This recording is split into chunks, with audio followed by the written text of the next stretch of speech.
5,700 fit উচ্চতায় অবস্থিত আর proper Darjeeling থেকে প্রায় 23 কিলোমিটার দূরত্বে অবস্থিত দার্জিলিংয়েরই একটা ছোট্ট পাহাড়ি গ্রাম যার নাম হচ্ছে লামাহাটা। যারা শিলিগুড়ি থেকে আসবেন তারা এনবিএসটিসি বাস স্ট্যান্ড থেকে জোড়বাংলো অবধি টিকিট কাটবেন। কোনো কোনো বাস দার্জিলিং অবধিও যাবে, কিন্তু আপনারা জোড়বাংলোয় নেমে যে কোনো শেয়ার ট্যাক্সিতে করে লামাহাটায় চলে আসতে পারবেন। আর যারা প্রাইভেট কারে করে আসবেন তারা লামাহাটা ইকো পার্কের সামনে আসবেন। ওখানেই আপনারা দেখতে পারবেন হাতে গোনা 6 থেকে 7টা মতো হোমস্টে আছে, আর ওই হোমস্টের মধ্যেই খাওয়া দাওয়ার ব্যবস্থাও আছে। হোমস্টের ভাড়া খুব একটা বেশি নয়, সিজন টাইমে 2000 থেকে 2200 টাকা মতো হয়, আর অফ সিজনে সেটা 1200 টাকা থেকে 1500 টাকার মধ্যেই হয়। যারা দার্জিলিং এর ভিড়ভাট্টা এড়িয়ে একটুখানি শান্ত নিরিবিলি পরিবেশে 2 থেকে 3টে দিন কাটাতে চান তারা লামাহাটায় অনায়াসে চলে আসতে পারেন। আর যারা মনে করছেন যে বন্ধু বান্ধবদের সাথে একটুখানি পিকনিক করবেন বা চিল করবেন তারা লামাহাটা ইকো পার্কটাকে বেছে নিতে পারেন। সত্যি বলতে লামাহাটার মূল আকর্ষণ হচ্ছে এখানে অবস্থিত লামাহাটা ইকোলজিক্যাল পার্কটা। এই ইকো পার্কটা অনেক বড়, অনেকটা জায়গা জুড়ে বিস্তৃত, আর এখানে রয়েছে লম্বা লম্বা পাইন ফরেস্টের বন। আর এই পাইন ফরেস্টের গা বরাবর গড়ে উঠেছে এই সমস্ত হোমস্টে এবং রেস্টুরেন্টগুলো। এখন বাজে সকাল 9টা আর আমরা চলে এসেছি লামাহাটায় লালমোহন এই রেস্টুরেন্টটায় ব্রেকফাস্ট করতে। এখানে আপনারা লাঞ্চ, ডিনার, ব্রেকফাস্ট তিনটেরই অপশন পেয়ে যাবেন। এই রেস্টুরেন্টের মূল আকর্ষণ হচ্ছে এখানে সবকিছু বাঙালিয়ানা, বাঙালি ছোঁয়া দিয়ে তৈরি হয়েছে, আশা করি আপনারা দেখতেই পারছেন। তাছাড়াও এখানকার ওয়ার্ম পরিবেশ, বড় বড় জানলা দিয়ে এখানকার পাহাড় দেখা আর সুন্দর মিষ্টি মধুর গান আপনাদের মনটাকে আপ্লুত করতে বাধ্য হবে। তাছাড়াও এখানকার খাবারগুলো খুবই সুস্বাদু, একদম গরম গরম সার্ভ করে দেওয়া হয়। আমরা এখানে নিয়েছিলাম ম্যাগি আর 1 প্লেট গরমা গরম মোমো। পাহাড়ে আসলেই সব থেকে বেশি যেটা আমার নজর কাড়ে সেটা হচ্ছে এখানকার নাম না জানা বিভিন্ন রকমের রঙিন রঙিন জঙ্গলে ফুল। দেখুন কিরকম জঙ্গলের মধ্যে কি সুন্দর সুন্দর রঙিন রঙিন ফুলগুলো ফুটে উঠেছে, যত্ন করারও কোনো লোক নেই এবং ছেঁড়ারও কোনো লোক নেই। আর তাছাড়া রয়েছে এখানকার মিষ্টি কিউট কিউট অনেক রকমের কুকুর বা পশু যাদের লোমগুলো হয় অনেক বড় বড়।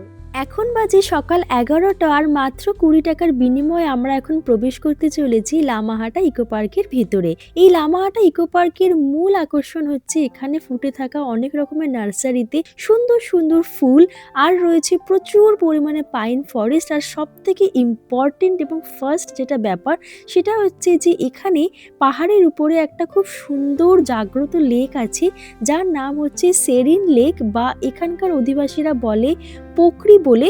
ওই লেকটা নাকি খুবই জাগ্রত, আপনারা যা মনস্কামনা করবেন সেই মনস্কামনা নাকি ফুলফিল হয়।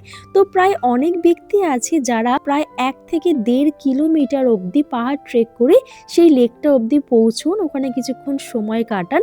আমরাও আজকে সেই প্ল্যান করে এসেছি যে লামাহাটা ইকো পার্কটাকে খুব ভালো করে ফার্স্টে ঘুরে নেব, এখানকার ওয়াচ টাওয়ার থেকে কাঞ্চনজঙ্ঘাটাকে খুব সুন্দর করে উপভোগ করব, তারপরে আমরা পাহাড় ট্রেক করে ওই লেকটার দিকে যাব। কিন্তু এই লেকটাতে যেতে এত ফানি ইনসিডেন্ট হয়েছে আর এত এক্সপিরিয়েন্স আমাদের হয়েছে, আপনাদের সাথে সবটাই শেয়ার করে নিলাম। এত হাস্যকর, মানে রীতিমতো বোকার মতো আমরা কাজ করেছি।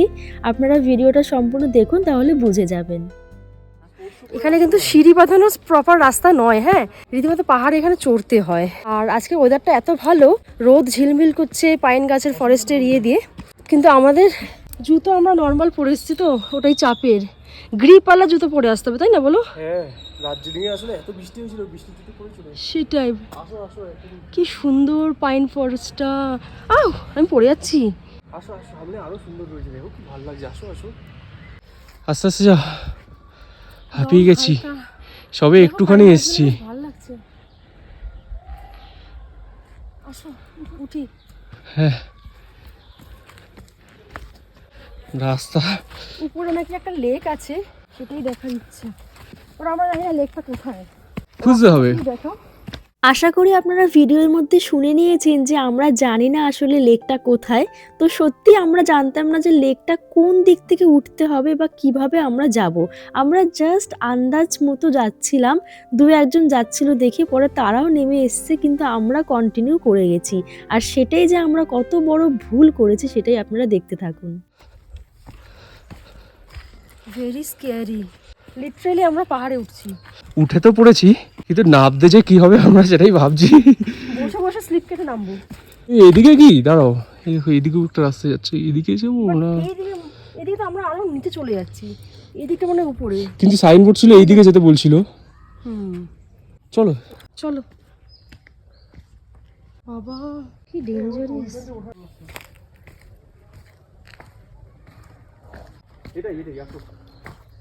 কি সুন্দর একটা নিস্তব্ধতা বলো।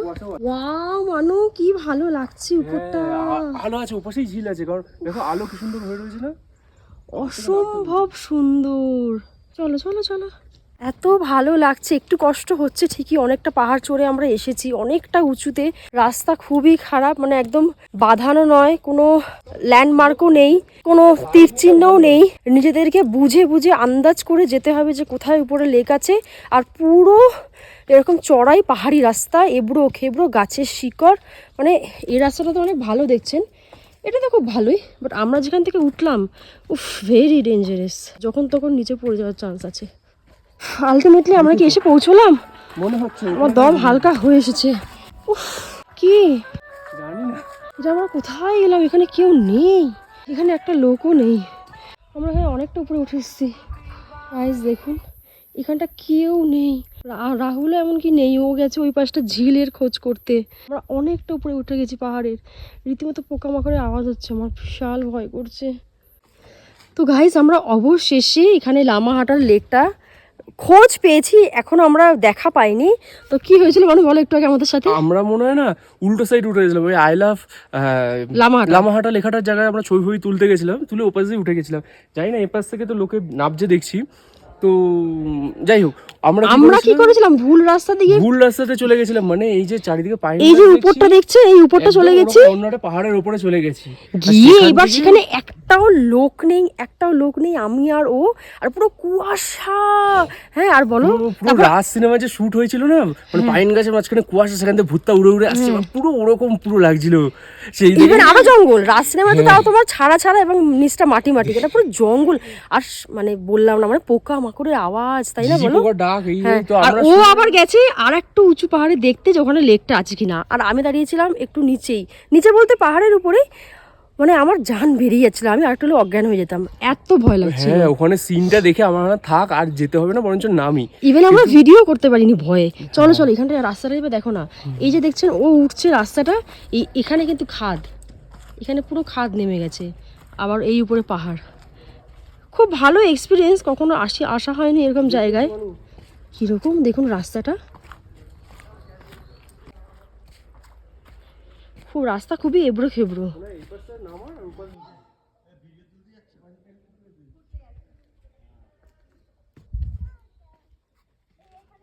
আলটিমেটলি আমরা এসে পৌঁছলাম ঝিলে। যেহেতু লোকজন দেখতে পাচ্ছি, সেই দেখে আন্দাজ করলাম ও ঝিল, ওই দেখা পেয়ে গেছি ঝিলে জল কম আছে, বাট এটাই দেখার জন্য কত চেষ্টা আমাদের, সেই মনে হচ্ছে যেন খাজানা পেয়ে গেছি। ভালো, উপরটা খুবই মনোরম। আমরা চলে গেছিলাম ওই পারে কোন পাহাড়ের উপরে চলে গেছে সেটাই। এই হচ্ছে সেই সেরিন লেক বা পুখরি লেক, যার জন্য আমরা এত তামঝাম এত কষ্ট করে পাহাড় ট্রেক করে এখানে আসলাম। এই লেকটার জন্যই অনেক মানুষ 1.5 কিলোমিটার পাহাড় ট্রেক করে আসে। কিন্তু আমাদের ভিডিওটা দেখে যেটা আপনারা বুঝে গেছেন, আর আমিও আপনাদেরকে একটুখানি এক্সপ্লেন করে দিচ্ছি, সেটা হচ্ছে যে আমরা ভুল রাস্তা দিয়ে এই লেকটায় আসার জন্য পাহাড়ে উঠছিলাম। আসলে এই লেকটায় আসার জন্য একটা ওয়াচ টাওয়ার আপনাদেরকে আমি দেখিয়েছিলাম, সেই ওয়াচ টাওয়ারের গা বেয়ে একটা অল্প ভাঙা টাইপের সিঁড়ি ছিল এই লেকটা অবধি আসার জন্য। তো যদি আমরা সেই সিঁড়িটা বেয়ে এখানে আসতাম, তাহলে কিন্তু আমাদের সেখানেও কষ্ট হতো, কিন্তু আমাদের ল্যান্ডমার্ক থাকতো এবং আমরা ঠিকঠাকভাবে নির্দিষ্ট লোকেশনে পৌঁছে যেতাম। যেহেতু আমরা পাহাড় চড়ে উঠেছি, তাই সেহেতু কোনো ল্যান্ডমার্ক নেই, কোনো তীর চিহ্ন নেই, ফলে আমরা রাস্তা হারিয়ে ফেলেছিলাম জঙ্গলে, আর কোন দিক থেকে উঠলে লেকটাকে দেখতে পারবো সেটাও বুঝতে পারছিলাম না। কিন্তু কথায় আছে না, যার শেষ ভালো তার সব ভালো, আমাদের সাথেও তাই হয়েছিল। তাই আমরা ভাবছিলাম পরে যদি আমরা অনায়াসে সেই সিঁড়ি দিয়ে লেকটায় উঠতাম, তাহলে অত বেশি খাস লাগতো না। যেহেতু আমরা এত কষ্ট করে উঠেছি, তাই আমাদের লেকটা সত্যিই খুব ভালো লেগেছে, অনেক বেশি স্পেশাল লাগছিল। আর আমি মনে করি যে কোনো জিনিসকে যখন আপনারা কষ্ট করে পান, তখন তার আনন্দটা অনেক বেশি হয় যখন আপনি কোনো জিনিসকে খুব ইজিলি পেয়ে যান, তাই না বলুন? এই ইকো পার্কটাকে সম্পূর্ণ ঘুরতে প্রায় 3 থেকে 4 ঘন্টা অবধিও আপনাদের সময় লাগতে পারে, যদি আপনারা থেকে ঘোরেন, কারণ এখানে রয়েছে পিকনিক স্পট এবং ফটো তোলার প্রচুর জায়গা।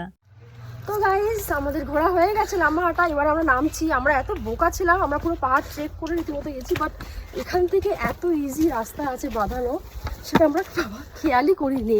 ঠিক আছে, তবে নামাটা খুব ইজি হচ্ছে। আমরা যদি তবে ওটা তো আলাদা মজা রয়েছে, হ্যাঁ যারা পাহাড় চড়তে ভালোবাসে তাদের ওটা মজা লেগে যাবে। আমার তো যেমন খুব মজা লেগেছে, তাও তো আমি এই ক্রক্স পরে, ও পড়েছে one piece plus heel, one piece plus heel, ভাবুন কম্বিনেশন। ওই পরে পাহাড় ট্রেক করে আমরা পুরো উঠে পুরো পাহাড়ি রাস্তা দিয়ে গেছি। এই পাশটা দেখো কি সুন্দর লাগছে। হ্যাঁ সিরিয়াসলি, এখানে তো ভালো ফটো তোলা যায়। এসো তো ফটো তুলি এখানে কয়েক। সব মিলিয়ে আমাদের লামাহাটার জার্নিটা ছিল খুবই ভালো। আমরা গতকাল দার্জিলিং থেকে ক্যাবে করে এখানে এসেছিলাম বিকেল 5টা নাগাদ। তারপর লামাহাটাতেই নাইট স্টে করে যাই। দেন সকালবেলা থেকে দুপুরবেলা অবধি সম্পূর্ণ আমাদের ব্লগের ফুটেজগুলো আপনাদের সামনে তুলে ধরলাম। কেমন লাগলো অবশ্যই কমেন্ট করে বলবেন। চ্যানেলটিতে নতুন হয়ে থাকলে সাবস্ক্রাইব করে দেবেন এবং ভিডিওটি ভালো লাগলে একটি লাইক করে দেবেন। এখন আমরা এখান থেকে চলে যাব গ্যাংটকের উদ্দেশ্যে। সেই ব্লগটাও খুব তাড়াতাড়ি আমি শেয়ার করব। আর দার্জিলিংয়ের যে ব্লগটা, সেটার লিঙ্ক আমি এখানে শেয়ার করে দেবো, দেখে নেবেন। বাই।